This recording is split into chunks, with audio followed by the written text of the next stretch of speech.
Halo pemirsa, apa kabar Anda hari ini? Senang sekali saya Radar Madias dapat kembali menemani Anda dalam sebuah program talkshow yang syarat informasi inspiratif untuk Anda dan juga keluarga. Inilah Bincang Sehati.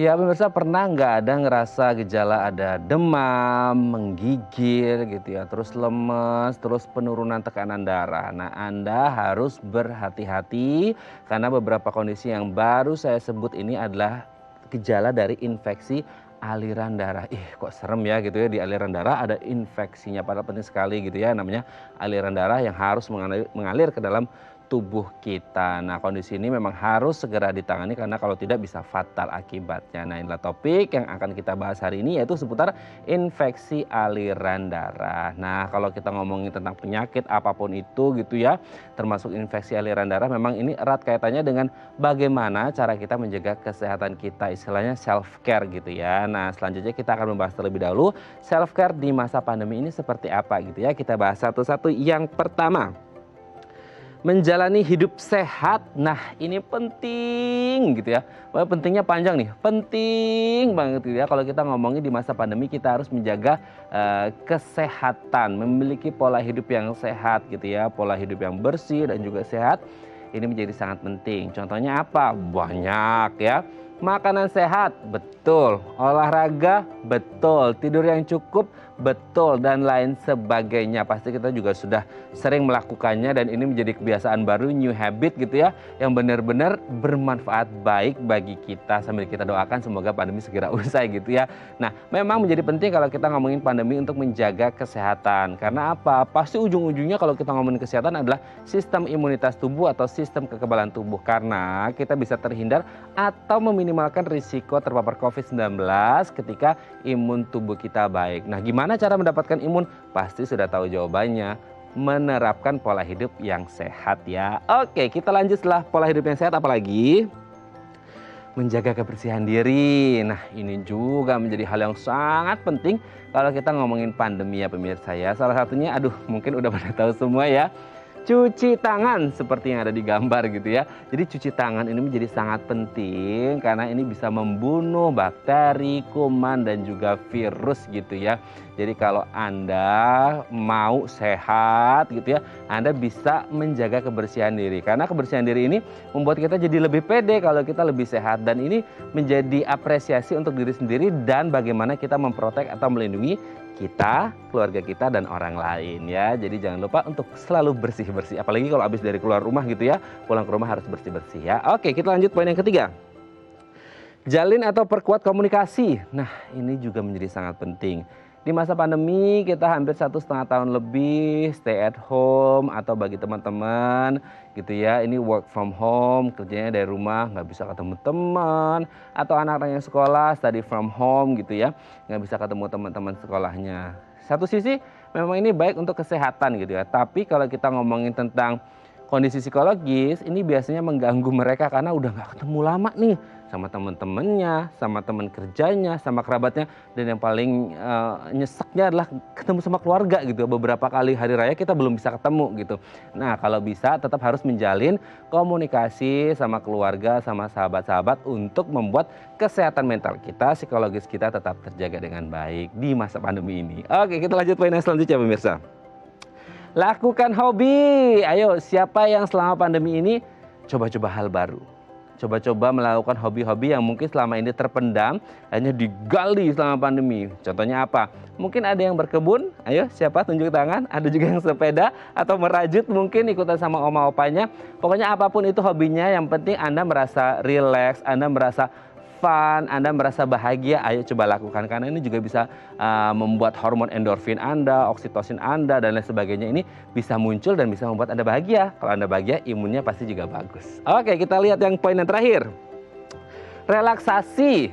Banyak orang di masa pandemi ya, tidak hanya di luar sana, saya juga mungkin gitu ya, kita sering merasa was-was, panik, khawatir gitu ya. Sering kena panic attack gitu kalau kita ngelihat, baca atau melihat berita gitu ya, yang wah kasus COVID gini. Nah Anda boleh deh coba kayak meditasi atau yoga gitu ya, untuk membuat Anda jauh lebih rileks, dan ini merupakan salah satu self care yang baik untuk Anda lakukan untuk menenangkan diri selama pandemi. Oke, itu dia tadi beberapa self care selama pandemi yang bisa Anda lakukan dan kami akan membahasnya sesaat lagi. Tetap bersama kami di Bincang Sehati.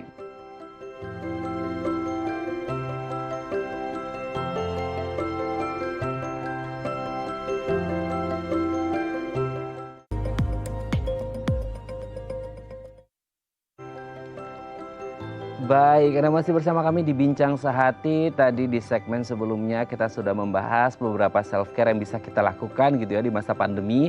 Karena mungkin ya di masa pandemi kita masih punya lumayan banyak waktu gitu ya untuk melakukan perawatan pada diri sendiri. Tidak hanya ngomongin malas-malasan gak ngapa-ngapain, tapi lebih kepada bagaimana cara menjaga kesehatan fisik dan mental kita selama pandemi supaya kita bisa tetap sehat gitu ya. Nah, untuk membahasnya telah tersambung bersama kami di sambungan Zoom dengan Mbak Melisa MPSI Psikolog, seorang psikolog dan juga founder dari @betterme.id. Selamat pagi Mbak Melisa, apa kabar? Selamat pagi Mas, kabar baik. Kabar baik ya, semoga baik terus dan sehat terus dan pandemi segera usai gitu ya. Amin, amin, amin, amin, amin. Itu aminnya kayaknya dari dalam hati banget gitu Mbak Melisa ya. Oke, Mbak, ini kita hari ini akan membahas salah satu hal yang juga penting banget nih kalau kita ngomongin di masa pandemi gitu ya.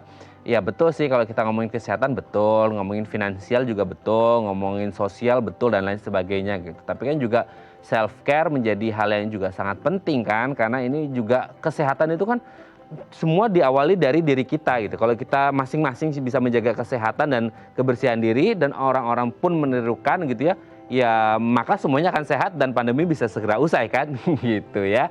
Oke, yang pertama adalah menjalani hidup sehat. Ini menjadi salah satu bagian dari self care di masa pandemi ini.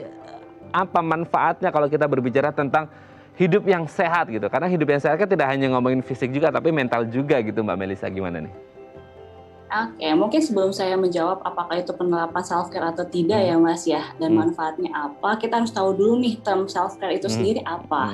Jangan-jangan selama ini kita mengatakan iya kok udah ngelakuin self care tapi mungkin tidak akurat melakukannya karena kita nggak tahu self care sendiri itu pengertiannya apa. Merujuk dari artikel WHO sendiri, self care itu adalah suatu kemampuan individu, keluarga dan masyarakat untuk akhirnya meningkatkan dan memelihara kesehatan, mencegah dan mengatasi berbagai penyakit yang terjadi dengan atau tanpa adanya layanan kesehatan di samping mereka gitu ya. Artinya ada atau tidak layanan kesehatan, mereka bisa melakukan hal itu sendiri gitu. Merujuk dari tadi pengertiannya, menjalani pola hidup sehat itu menjadi salah satu gitu ya dalam penerapan self care, itu memang termasuk salah satu self care. Karena kenapa? Karena ketika kita mampu untuk menjalani pola hidup yang sehat, kita akan mampu untuk memelihara dan meningkatkan imun kita gitu ya terkait dengan kesehatan di masa pandemi ini yang kita tahu banyak banget nih beragam penyakit, beragam kendala dan masalah yang terjadi di masa pandemi ini. Manfaatnya apa sih ketika kita memang menjalani pola hidup yang sehat? Ketika memang tubuh kita menjalani pola hidup yang sehat, tubuh kita tuh ibaratnya ada bensin. Nah, bensin ini jadinya full nih ibaratnya. Nah, ketika kita menghadapi masa pandemi, karena bensin kita full, kita punya beragam tenaga untuk akhirnya menjalani berbagai kendala yang ada di masa pandemi, yang dimana kita tahu masa pandemi ini serba gak pasti ya. Ada masalah-masalah yang terjadi, termasuk masalah atau berbagai penyakit di kondisi fisik gitu, Mas. Oke ya, berarti memang penting banget kalau kita ngomongin tentang pola hidup yang sehat seperti itu ya di masa pandemi ya.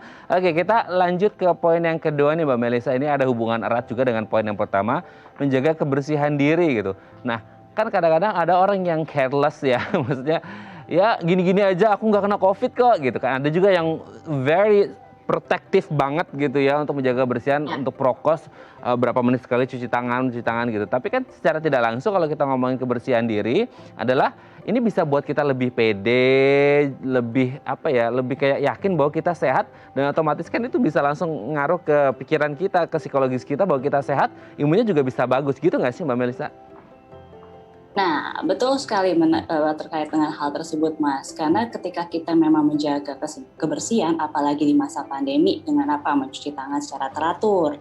Lalu kalau kita pulang ke rumah, langsung mandi gitu ya, bersih sebelum akhirnya ketemu dengan keluarga. Nah, ketika kita menjaga kebersihan, tubuh kita itu akan sehat. Nah, ketika tubuh kita sehat, ini akan berdampak pada kesehatan mental kita. Betul. Karena ingat, ada satu kalimat yang mengatakan bahwa mind, body, and soul itu menyatu.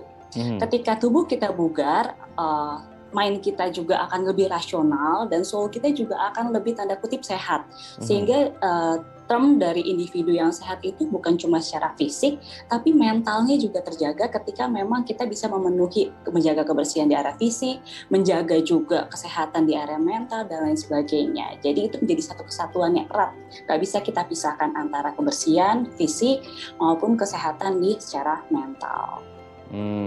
Oke, jadi semuanya mind, body, and soul ini satu keterikatan ya, nggak bisa dipisahkan satu sama lain. Oke, yang selanjutnya. Nah, ini juga penting nih Mbak Melisa untuk kita-kita yang sudah 1,5 tahun lebih ini belum bisa ketemu sama teman-teman kerja, teman-teman hangout bareng, keluarga gitu, anak-anak, teman sekolahnya. Jalin dan perkuat komunikasi ini pentingnya selama pandemi gimana ini Mbak Melisa? Oke, nah kita tahu ya bahwa kita itu adalah makhluk sosial, yang artinya kebutuhan kita untuk berinteraksi, bersosialisasi itu sangat dibutuhkan. Sayangnya di kondisi pandemi ini jadi sangat terbatas. Kita benar-benar harus melakukan isolasi gitu ya, jangan keluar ke rumah kalau memang tidak ada hal apapun yang mungkin sifatnya urgent gitu ya. Sehingga kebutuhan ini akan tetap ada, namun jadinya terbatas sekali. Sehingga pada akhirnya di kondisi pandemi ini kita harus memanfaatkan situasi yang ada, walaupun terbatas, kebutuhan sosial kita kan tetap ada ya dalam diri kita sebagai makhluk sosial. Ini pun harus dipenuhi dengan cara apa? Seperti yang tadi Mas katakan, kita menjalin komunikasi. Melalui apa? Banyak kok media sosial atau media online yang bisa kita pergunakan untuk tetap menjalin atau memperkuat komunikasi. Dari lingkaran terkecil kita dulu deh, support system kita, keluarga terdekat. Sehingga ketika kita mendapatkan support system yang tepat, tetap menjalin komunikasi, kita tetap mendapatkan dukungan. Sekalipun terbatas di kondisi pandemi ini, kita nggak bisa tatap muka, tapi tetap ada dukungan sosial, dukungan emosional. Ketika memang ada dukungan tersebut, psikologis kita juga berdampak, Mas. Jadinya kita jadi merasa oke, tetap kok kita tetap menjadi individu yang dicintai gitu ya, tetap ada orang di samping kita yang akan tetap memberikan dukungan sekalipun di kondisi pandemi ini gitu. Jadi kita tetap harus memperkuat komunikasi sekalipun di masa pandemi ini yang sangat terbatas. Oke, meskipun secara virtual ya, ini tetap harus dilakukan gitu ya. Oke, kita lanjutkan selanjutnya. Nah, ini juga banyak nih Mbak Melisa selama pandemi melakukan hobi. Nah, seberapa besar dampak dari melakukan hobi untuk kita di masa pandemi ini? Oke, sekarang banyak ya, akhirnya jadi pada berkebun, memelihara ikan dan lain sebagainya gitu ya. Nah, ketika kita bisa menyalurkan hobi gitu, berarti kan kita menyalurkan sesuatu hal dalam diri kita ke kegiatan yang kita sukai. Nah, ketika kita mampu untuk menyalurkan hal tersebut ke kegiatan yang kita sukai, itu akan memunculkan tuh namanya emosi positif. Rasa nyaman, kebahagiaan gitu ya. Walaupun balik lagi di kondisi pandemi yang serba terbatas. Nah, ketika kita punya emosi yang positif, punya rasa nyaman ketika kita menyalurkan hobi atau hal yang kita sukai, ini akan membantu juga secara mental kita jadi lebih sehat. Nah, ketika mental sudah sehat, kita akan lebih mampu untuk apa? Untuk akhirnya juga melakukan kegiatan-kegiatan yang dalam keseharian kita yang balik lagi di situasi yang sangat terbatas ini, Mas. Jadi, ketika kita menyalurkan hobi, emosi positif akan muncul. Ketika emosi positif muncul, ini akan membuat kita lebih mudah, tanda kutip ya, lebih mudah untuk menjalani keseharian kita walaupun di situasi yang serba terbatas ini atau serba tidak pastilah. Oh, oke, menjadi sangat penting bagi kita untuk melakukan hobi gitu ya. Tapi kalau bisa hobinya jangan yang memaksa kita untuk ikut-ikutan gitu, harus dari dalam hati ya. Oke, yang terakhir adalah relaksasi. Nah, ini juga kalau kita ngomong relaksasi ya Mbak Melisa ya, kan memang stresor di masa pandemi kan luar biasa banyak ya, dari finansial, kesehatan, percintaan, dan lain sebagainya, semuanya komplit seperti itu.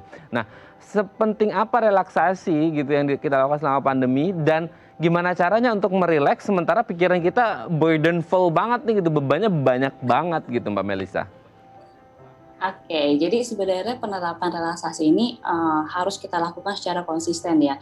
Gak bisa kita katakan bahwa sekali harusnya udah ada manfaat dong, gak bisa tuh seperti itu. Jadi tetap kita harus meluangkan waktu sebenarnya untuk akhirnya benar-benar mengkosongkan waktu tersebut untuk menerapkan penerapan relaksasi ini sehingga ada manfaat yang kita rasakan dan tetap harus dilakukan secara konsisten juga nih, sehingga tadi balik lagi pemikiran kita yang tadi belenek banget itu bisa terkikis perlahan-lahan ketika memang kita penerapan relaksasi ini secara konsisten.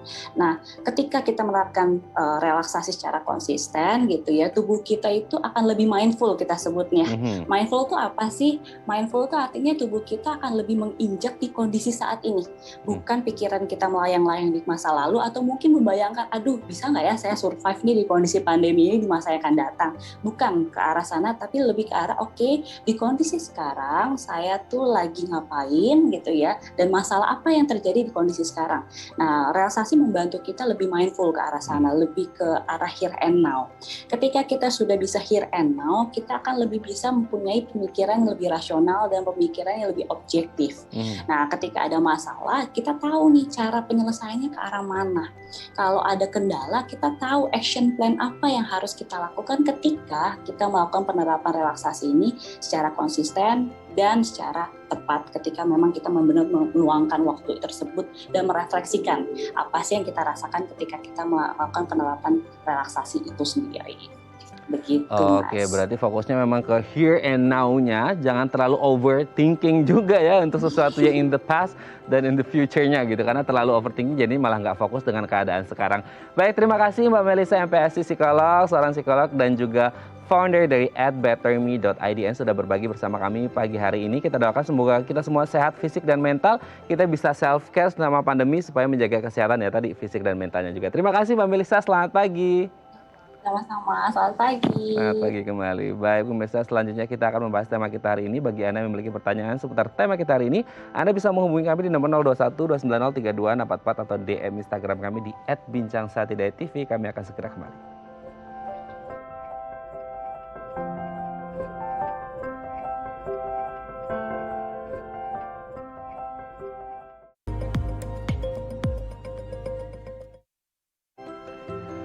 Baik, Anda masih bersama kami di Bincang Sehati dan kita masih membahas tema kita hari ini, infeksi aliran darah. Bagi Anda yang memiliki pertanyaan seputar tema kita hari ini, Anda bisa menghubungi kami di nomor 021 290 3244 atau DM Instagram kami di @bincangsahatidayatv. Nah, untuk membahasnya telah tersambung bersama kami di sambungan Zoom dengan Dr. Winda Permata Bastian SPPD, spesialis penyakit dalam dari Rumah Sakit Medika Permata Hijau. Assalamualaikum, selamat pagi Dr. Winda, apa kabar?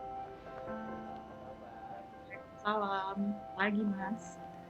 Oke, Dr. Winda, hari ini kita akan membahas infeksi aliran darah. Ini dari judulnya aja kayak saya ngerasa udah serem ini ya dok ya.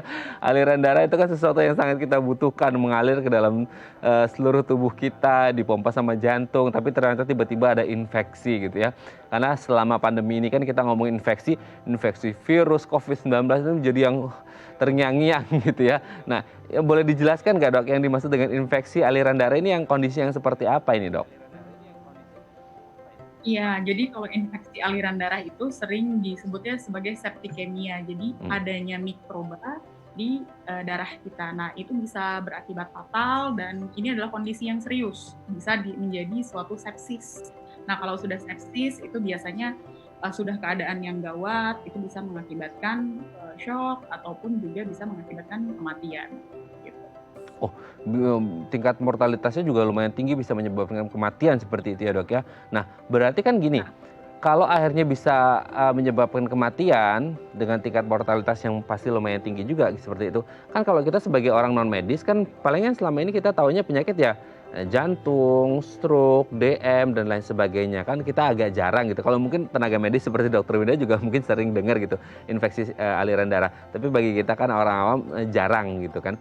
Apalagi kalau untuk istilahnya gitu, istilah medisnya. Nah, kita mau tanya dong dok, maksudnya prevalensi kemunculan dari kasus infeksi aliran darah ini di Indonesia apakah memang banyak atau case by case aja atau seperti apa ini Dokter Winda? Ya, benar sekali. Jadi selalu ada infeksi yang menyertai sebelumnya atau bisa juga infeksi primer karena misalnya penggunaan kateter ataupun penggunaan infus yang lama.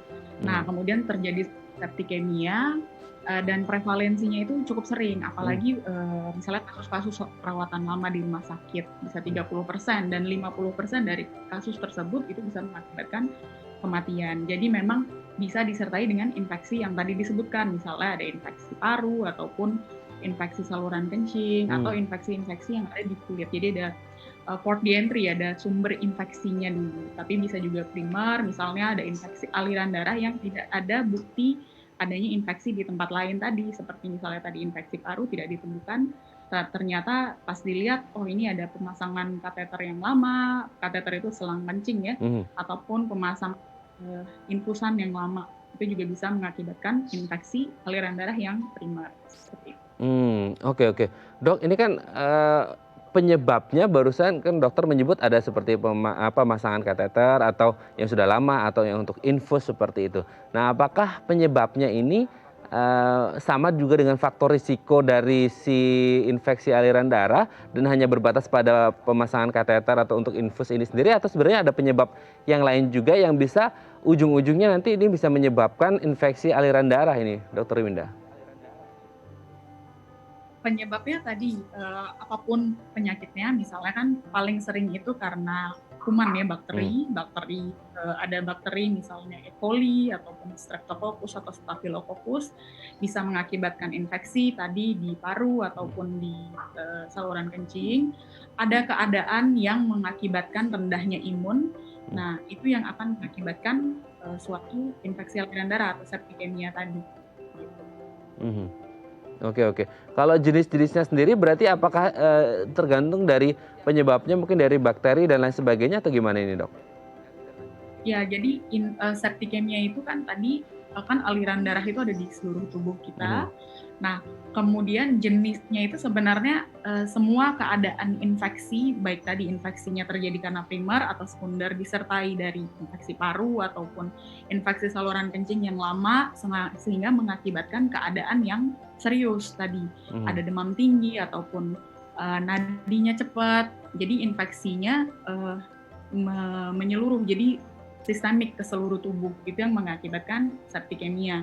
Nah, penyebabnya tadi bisa kuman, bakteri, bisa juga virus ataupun jamur. Tapi tadi semua apapun tadi penyebabnya mengakibatkan keadaan kondisi. Jadi septikemia atau infeksi aliran darah itu adalah kondisi keseluruhan dari pasien tersebut adanya ditemukan bakteri di aliran darah, karena normalnya aliran darah kita atau darah kita itu steril, tidak ada virus, bakteri ataupun jamur. Oke. Nah, kemudian dengan kondisi seperti itu, Dok, siapa yang lebih rentan terkena infeksi aliran darah? Apakah kemudian terbatas pada orang-orang yang sedang melakukan perawatan seperti tadi pemasangan kateter gitu ya, atau juga tidak terbatas itu, karena kan kita ngomong infeksi bakteri, kuman, virus dan lain sebagainya yang tadi dokter sebutkan, karena dan itu berarti semua orang juga memiliki risiko untuk terkena infeksi aliran darah, Dok? Ya, jadi memang ada beberapa faktor resikonya. Jadi faktor resiko yang pertama tadi misalnya adanya sumber infeksi tadi. Tapi sumber infeksi jika kita adalah manusia sehat diberikan pengobatan yang khusus yang spesifik, dia akan sembuh sendiri, tidak akan terjadi septikemia. Tapi ada beberapa populasi yang rentan, misalnya usianya terlalu tua, di atas 65 tahun, atau terlalu muda, di bawah 1 tahun. Itu rentan terjadi infeksi yang akibat septikemia. Yang kedua, ada penyakit penyerta. Penyakit penyerta itu akan bikin imun kita tetap akan lebih rendah. Jadi misalnya ada penyakit penyerta diabetes mellitus, ataupun penyakit ginjal.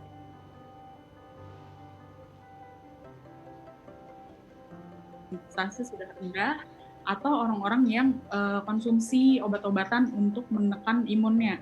Nah, itu pasien-pasien autoimun itu juga rentan terhadap terjadinya septikemia.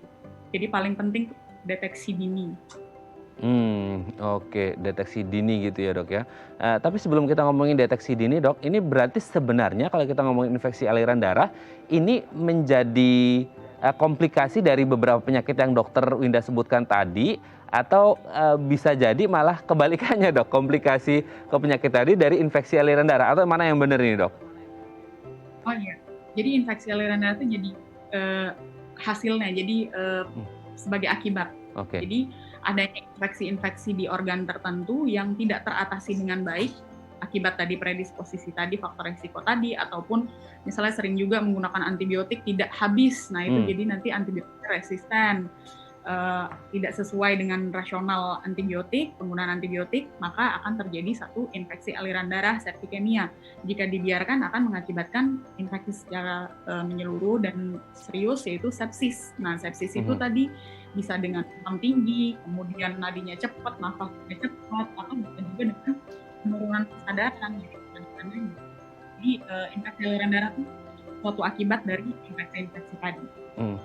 Oke, Dokter Winda, ini yang menarik juga nih, mungkin agak keluar topik sedikit, tapi ini menarik juga. Karena tadi dokter menyebut antibiotik yang tidak habis justru bikin tubuh jadi resisten kan, seperti itu. Nah, karena banyak orang di luar sana, entah apapun penyakitnya, mungkin salah satunya infeksi aliran darah adalah ketika orang udah merasa agak baikan, antibiotiknya masih ada, mereka nggak minum gitu. Ini justru bahaya ya dok, harus dihabiskan porsi dosis yang sudah diberikan oleh dokter dok. Iya, jadi itulah yang dikatakan, misalnya demam baru 2 hari, tidak ditemukan adanya infeksi bakteri, lalu kita membeli antibiotik saja. Kemudian antibiotiknya juga tidak dihabiskan. Nah itu adalah salah satu faktor risiko kenapa terjadinya resistensi antibiotik. Dan itu cukup berbahaya, karena pada satu ketika kita terjadi infeksi bakteri yang jenis tersebut, yang harusnya bisa dengan obat A, ternyata sudah resisten, karena tadi penggunaan tidak mengikuti kaidah yang berlaku.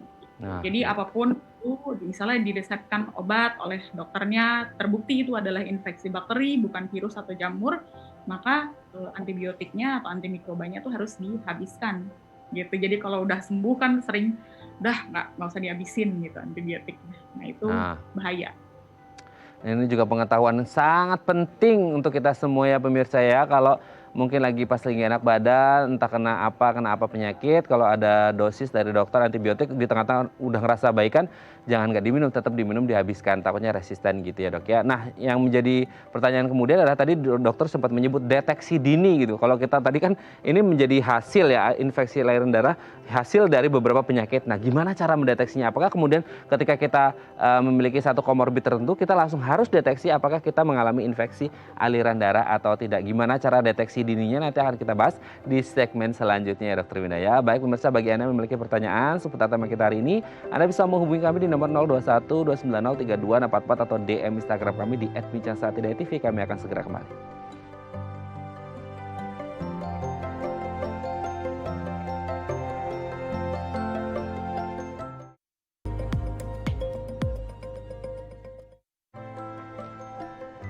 Baik, Anda masih bersama kami di Bincang Sehati dan kita masih membahas tema kita hari ini, infeksi aliran darah. Bagi Anda yang memiliki pertanyaan seputar tema kita hari ini, Anda bisa menghubungi kami di nomor 021 290 3244 atau DM Instagram kami di @bincangsahatidai.tv. Kita masih bersama dengan Dr. Winda Permata Bastian, SPPD, spesialis penyakit dalam dari Rumah Sakit Medika Permata Hijau. Kita lanjut lagi ya, Dr. Winda ya. Dok, tadi kan di segmen sebelumnya dokter sempat menyebut nih dok, untuk tetap harus dilakukan deteksi dini. Nah kan tadi juga dokter sempat menyebut ini jadi hasil atau akibat dari beberapa penyakit komorbid gitu ya dok ya. Nah apakah kemudian kalau kita berbicara deteksi dini, ini dilakukan ketika orang-orang sudah divonis, pasien ini divonis dengan satu penyakit tertentu, baru kemudian deteksi, atau segala macam orang dengan riwayat penyakit apapun atau tidak ada pun tetap harus bisa melakukan deteksi dini ini dok? Oke, tadi sudah dijelaskan mengenai siapa-siapa saja yang beresiko untuk terjadi infeksi aliran darah. Karena memang ini suatu akibat. Jadi pertama, deteksi dininya itu memang jika sudah ada kondisi, misalnya ada infeksi paru, di rumahnya sudah sesak nafas, biasa pada pasien-pasien tua ya, pasien usia lanjut, kemudian dia lemas, kok nggak mau makan. Nah itu kita harus evaluasi untuk adanya suatu infeksi paru, sehingga tidak terjadi keadaan yang sudah telat, yaitu sudah terjadi septikemia gitu. Jadi misalnya pada usia lanjut ya, di atas 65 tahun kok 3 hari dia nggak mau makan, kemudian lemes, walaupun kadang-kadang akhirannya ada demam, nah itu biasanya sudah terjadi infeksi paru. Jadi deteksilah segera, bawa ke rumah sakit untuk dilakukan pemeriksaan darah, diperiksa oleh dokter dan juga di ronsen. Karena jika dibiarkan akan terjadi septikemia dan berubah menjadi sepsis. Gitu. Sepsis itu ya tadi kondisi yang mengancam jiwa. Oke. Dok, ini kalau mungkin berdasarkan hasil dari deteksi dini, hasil dari pemeriksaan, diagnosis sudah ditegakkan, ada nggak sih dok macam faktor keturunan atau genetik dari orang tua yang atau keluarga deh gitu yang pernah punya riwayat infeksi aliran darah dan ini bisa menurun gitu dok? Oke. Jadi kalau untuk keturunan tidak. Keturunan kan lebih ke arah ke faktor seperti diabetes mellitus, hipertensi gitu. Tapi kalau untuk infeksi aliran darah kan suatu keadaan yang sudah dibiarkan sehingga terjadi bakteri yang harusnya masih di satu organ tersebut dia malah menyebar ke darah. Jadi suatu penyakit keturunan tidak. Tidak ya dok ya.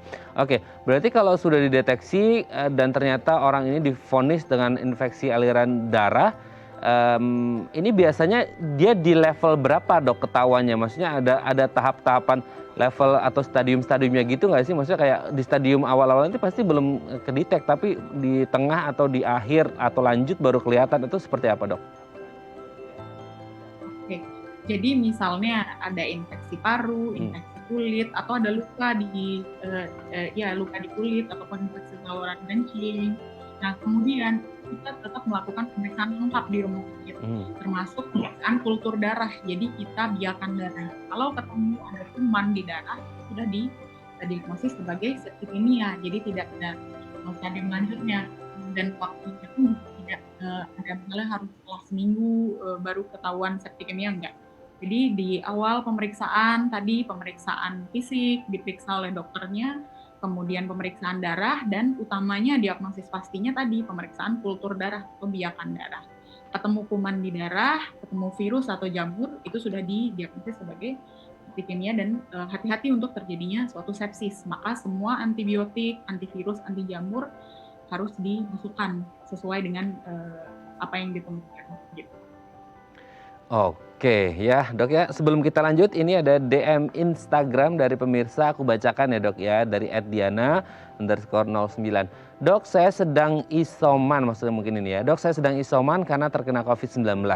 Nah gejala yang dirasakan panas dingin, demam dan pernapasan cepat dan tidak teratur seperti mirip gejala infeksi aliran darah.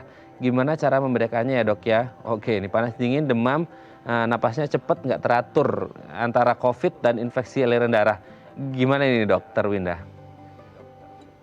Ya, jadi COVID itu sama kayak infeksi paru ya, infeksi paru karena virus. Dengan tadi dijabarkan gejalanya napas sesak, kemudian tadi ada demam ya. Nah itu mirip dengan infeksi paru, penyebabnya bukan bakteri tapi virus. Nah, kalau seperti itu berarti untuk COVID-nya harus dirawat di rumah sakit karena tadi gejala sedang. Kalau dibiarkan, bisa akan menjadi ada infeksi sekunder, bisa terjadi septikemia. Jadi saat ini mungkin belum menjadi suatu septikemia, tapi harus dirawat di rumah sakit. Itulah suatu septikemia. Di rumah sakit diperiksa semua lengkap dan dilakukan kultur darah. Jadi saat ini mungkin dengan COVID-19 dengan adanya infeksi paru, gejala sedang. Belum menjadi suatu aliran darah, perlu dilakukan pemeriksaan tadi biakan darah. Oke ya, semoga bisa menjawab. Oke, semoga bisa menjawab pertanyaan dari Mbak Diana ya, dan semoga cepat pulih kembali seperti itu ya. Tetap harus konsultasi ke dokter juga gitu ya dok ya, untuk mempercepat recovery-nya juga gitu. Oke dok, semisal kalau orang sudah mungkin sama case-nya dengan DM barusan gitu dari Mbak Diana, ketika orang didiagnosis, oke ini terkena infeksi aliran darah. Ini penanganan pertamanya seperti apa? Maksudnya bisa ditangani sendiri atau tetap harus ke rumah sakit dengan dokter dirawat secara intensif atau bisa rawat jalan atau seperti apa ini dok? Ya, kalau sudah ada kejadian infeksi aliran darah, septikemia, itu kan sudah ada keadaan yang cukup serius. Jadi memang tidak bisa dirawat segera ke rumah sakit, kemudian antimikrobanya mungkin secara injeksi, cairannya diperhatikan, nutrisinya juga diperhatikan supaya tidak jatuh ke kondisi sepsis. seperti itu. Tapi untuk penanganan awal mungkin jika ada demam ataupun sesek, mungkin bisa diberikan antipiretik, anti demam ya. Kemudian untuk misalnya ada sesek bisa diberikan sementara oksigen. Tapi utamanya tetap harus ke rumah sakit kalau terjadi infeksi aliran darah. Karena infeksi aliran darah diketahui dengan cara tadi pemeriksaan biakan darah. Biakan darah itu kumannya itu diperiksa dulu, nanti sekitar 5 hari akan diketahui. Tapi di awal pengobatan itu sudah diberikan obat-obatan antibiotik yang sudah spektrumnya luas, yang untuk mencakup mikrobanya itu antimikrobanya luas. Nah, kalau seperti itu kita akan mencegah terjadinya septikemia. Oke. Di titik mana sih dok kondisi seperti apa gitu maksudnya yang mengharuskan pasien benar-benar harus langsung dibawa ke rumah sakit dan mendapatkan perawatan intensif gitu, dan pengobatannya seperti apa untuk kondisi-kondisi seperti ini dok?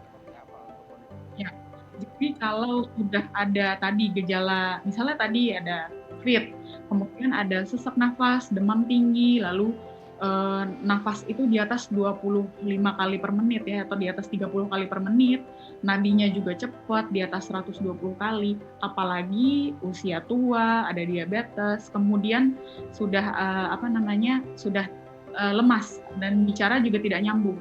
Nah, itu sudah harus dibawa ke rumah sakit. Jadi kalau kondisi seperti itu harus dibawa ke rumah sakit. Nah, jika dia dirawat di rumah sakit, perawatan lama, masih demam tinggi, itu harus dilakukan penyelidikan. Karena curiga sudah terjadi lagi ataupun Oke. gitu ya, Mas. Oke.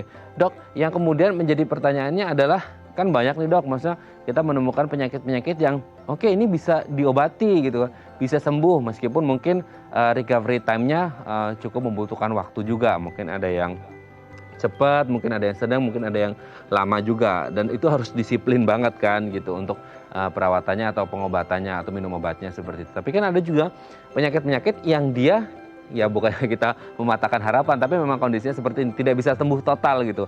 Tidak bisa sembuh total dalam artian ya hanya bisa terkontrol saja, mungkin seperti DM, seperti itu, diabetes mellitus. Nah, kalau untuk infeksi aliran darah, kan ini sangat penting sekali dok, aliran darah ya kita tahu lah aliran darah sangat penting sekali kan seperti itu. Nah, apakah infeksi aliran darah ini masuk ke kategori penyakit yang bisa sembuh total meskipun perawatannya sangat intensif, atau sebenarnya ya hanya bisa terkontrol saja dok? Ya, kalau untuk infeksi aliran darah dideteksi dini dia bisa sembuh total. Jadi ketahuan nih ada infeksi aliran darah, tadi ketemu mikrobanya apa, bakterinya apa, atau jamurnya apa, diberikan anti mikroba ataupun anti jamur yang sesuai, maka itu bisa menyelamatkan hidup. Karena ini kan suatu kondisi yang mengancam jiwa. Jadi kalau sudah sembuh itu tidak akan menjadi terkontrol atau tidak, tapi bisa sembuh total. Nah, Asal jangan penyakit-penyakit penyertanya tidak terkontrol, maka itu akan berisiko berulang gitu. oh, berarti faktor kemungkinan posibilitas rekurensinya bisa terjadi lagi ya dok ya? Ketika mungkin faktor risikonya ada, tetap ada gitu? Ya, kalau misalnya tadi pasien-pasien dengan diabetes mellitus, misalnya dia sudah dirawat rumah sakit, terjadi sepsis, kemudian dia sudah sembuh, lalu dia masih dengan diabetesnya tidak terkontrol, hipertensi tidak terkontrol, ataupun ada kegemukan ya. Kemudian ada infeksi lagi, tapi tidak diobati dengan benar, maka bisa terjadi infeksi lagi, infeksi aliran darah, bisa terjadi sepsis, bisa terjadi, dan tadi suatu keadaan yang mengancam jiwa, itu bisa terjadi. Oke, kalau faktor risikonya seperti komorbidnya masih ada dan ada infeksi semisal yang tidak ditangani dengan baik dan cepat, bisa jadi bisa terjadi lagi gitu ya dok ya. Nah, kemudian kalau kan agak susah juga dok kalau ngomongin seperti tadi faktor risikonya DM gitu ya. Ini kan sesuatu yang tidak bisa sembuh, sementara kita mengharapkan si infeksi aliran darah ini mau sembuh gitu. Nah, ini kan menjadi challenge juga nih untuk kemudian, wah gimana, ya berarti kan harus disiplin banget, memang semuanya harus disiplin sih gitu. Disiplin banget untuk DM-nya. Nah, berarti ketika ngomongin DM, katakanlah DM atau berat penyakit yang lain deh, dengan infeksi aliran darah, ini pengobatannya disatukan berbarengan nggak masalah dok, atau gimana nih? Ya, jadi jika ada infeksi aliran darah, apakah itu, jadi misalnya ada pasien diabetes mellitus, usianya sudah 60 tahunan, atau usia muda tapi kegemukan dan ada diabetes mellitus, kemudian dirawat, lalu untuk antibiotiknya kan diberikan secara tepat. Nah, itu akan bisa sembuh, kecuali pasien tersebut ada infeksi lagi, jadi ada infeksi lain. dibiarkan, maka itu akan terjadi di yang disebut aliran darah. Pada saat kita menangani aliran darah atau leukemia ini, semua dipantau, termasuk gula darah. Gula darah di atas 100 itu bakteri, jamur itu semua suka banget karena itu memang tempat dia hidup. Jadi gula darahnya kita kontrol, kemudian antimikrobanya kita masukkan secara cepat sehingga dia tidak berkembang biak gitu. Jadi pengaturan gula darah itu sangat penting sekali gitu. Oke, karena menjadi tempat favorit dari bakteri, kuman dan virus dan lain sebagainya ya. Makanya penting juga kita di masa pandemi ini untuk diet gula gitu ya dok ya. Oke dok, nanti di segmen terakhir kita akan membahas beberapa tips yang bisa kita lakukan untuk meminimalkan atau mencegah terjadinya infeksi aliran darah. Baik pemirsa, bagi Anda yang memiliki pertanyaan seputar tema kita hari ini, Anda bisa menghubungi kami di nomor 021 290 3244 atau DM Instagram kami di @bincangsatir.tv. Kami akan segera kembali.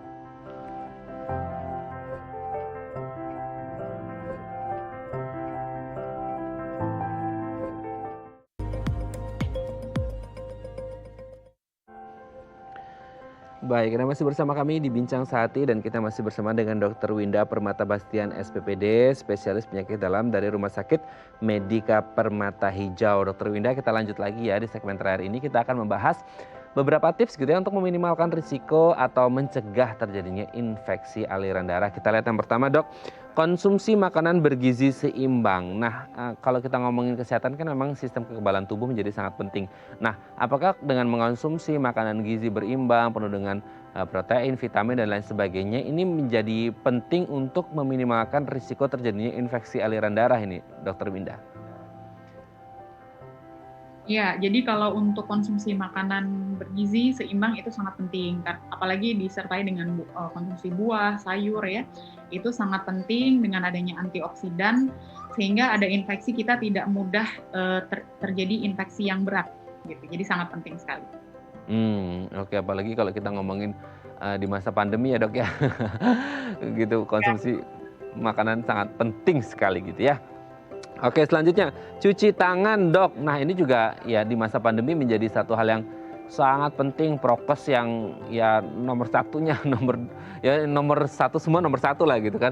Nah cuci tangan ini berarti kan kalau ngomongin infeksi, ketika kita cuci tangan berarti apa ya, risiko untuk masuk ke dalam tubuhnya menjadi lebih kecil ya dok ya. Seberapa besar pentingnya dari cuci tangan ini sendiri untuk infeksi aliran darah dok?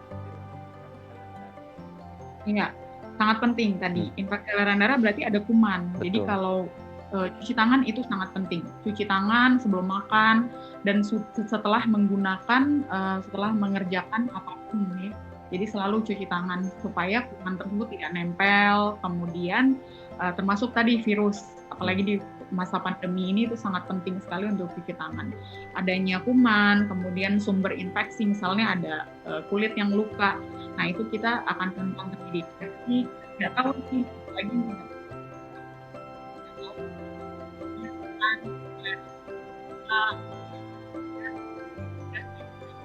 sangat penting sekali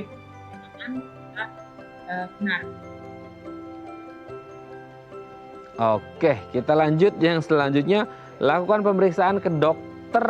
Nah, kalau untuk standarnya dok, untuk periksa ke dokter itu ya, entah mungkin punya riwayat atau tidak punya riwayat gitu. Apalagi kalau masa pandemi, idealnya berapa sih dok? Berapa kali gitu? Kalau kita ngomongin frekuensinya kan, ya bukannya terlalu parno, tapi juga kan kita harus waspada gitu. Idealnya berapa lama sekali kita untuk ngecek, kondisi tubuh saya enak nggak ya gitu dok?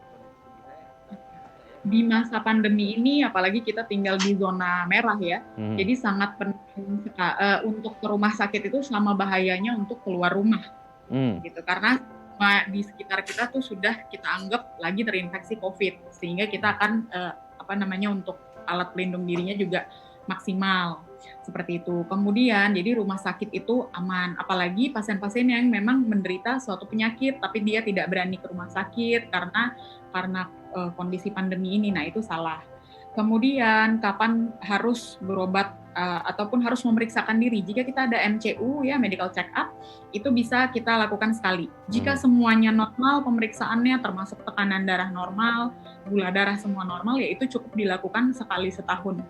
seperti itu. Oke. Kalau ada memang menderita suatu penyakit harus kontrol tiap bulan. Nah, Jika takut telemedicine, cuman ada beberapa kondisi yang mungkin kita tidak bisa melakukan pemeriksaan secara telemedicine, jadi harus dilakukan secara langsung. Nah, untuk rumah sakit itu sangat penting sekali. Tinggal menggunakan masker 2 lapis sesuai anjuran.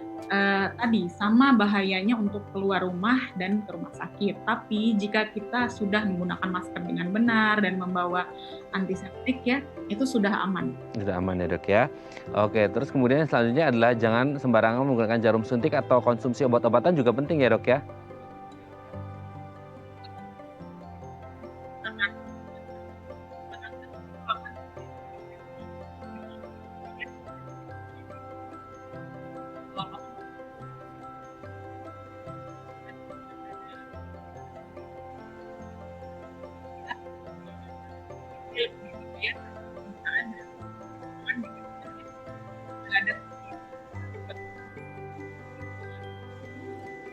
Oke, meskipun kita terkendala sinyal audio Dokter Winda tidak terdengar dengan jelas, nanti mungkin kita akan bahas lagi ya dok ya. Oke, dok, yang terakhir lakukan vaksinasi wajib ini juga bisa meminimalkan lah ya dok ya, vaksinasi wajib untuk meminimalkan infeksi aliran darah, gimana nih dok?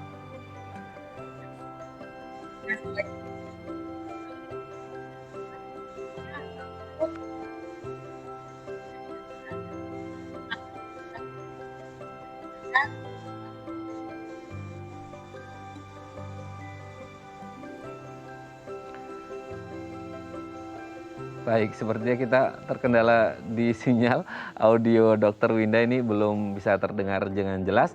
Tapi terima kasih sekali Dokter Winda Permata Bastian SPPD, spesialis penyakit dalam dari Rumah Sakit Medika Permata Hijau, sudah berbagi bersama kami pagi hari ini di Bincang Sehati. Dok, ini ilmu yang sangat bermanfaat sekali. Nanti mungkin nextnya kita akan ngobrol-ngobrol lagi dengan Dokter Winda dengan topik-topik yang sebenarnya dibutuhkan oleh masyarakat, dan ini edukasi kita bersama apalagi di masa pandemi penting sekali bagi kita untuk menjaga kesehatan kita, dan semoga ya kita tidak terkena infeksi aliran darah dan pandemi juga segera usai gitu ya. Baik, terima kasih Dokter Winda sudah berbagi bersama kami pagi hari ini. Sehat selalu, salam untuk keluarga di rumah dan teman-teman di rumah sakit. Selamat pagi, Assalamualaikum Dokter Winda.